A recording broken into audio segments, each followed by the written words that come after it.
Remember to support my work on Patreon in order to see more figures and more vlogs.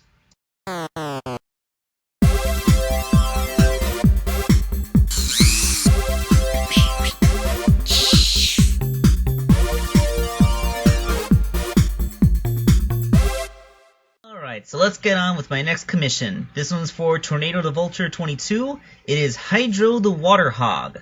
This dude is kind of like a big old water elemental, constantly shapeshifting and stuff. But one thing that's always common with him is that he's big.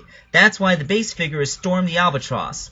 Now, he sent me a Storm figure, which I noticed must be from a later release because the colors are a little bit off.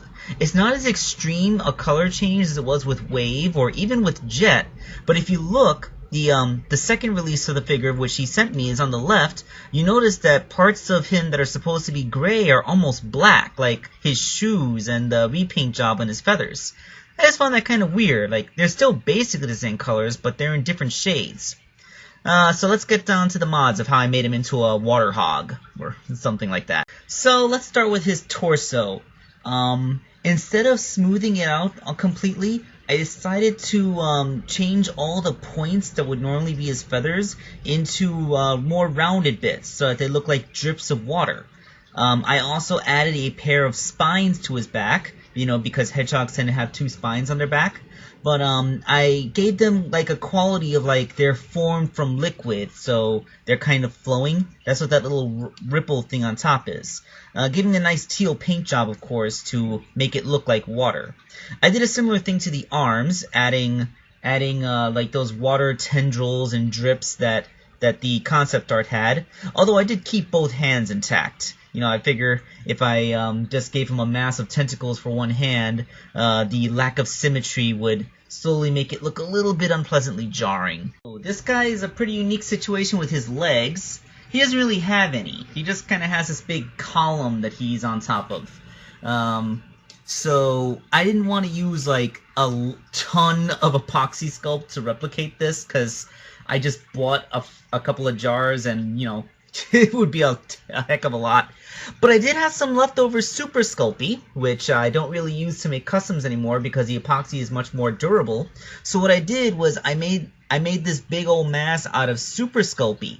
Then I covered it with a veneer of epoxy to, you know, give it strength and prevent cracks from forming, and painted that. It's a much more economical solution. So all that left was the head.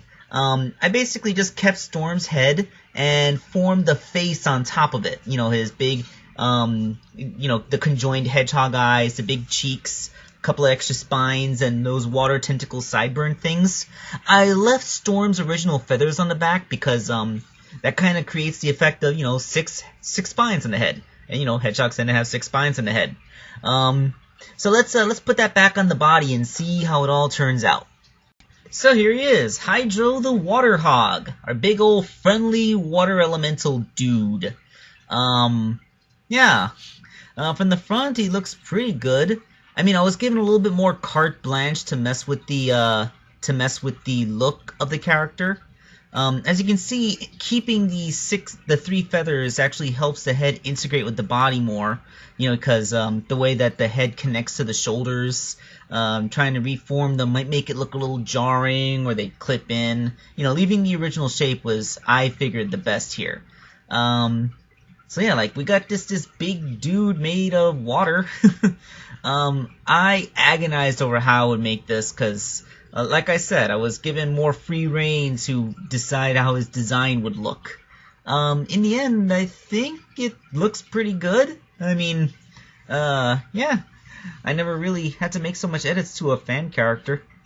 But yeah, I hope you guys like the way that Hydro here came out. There's one more for this dude, Tornado.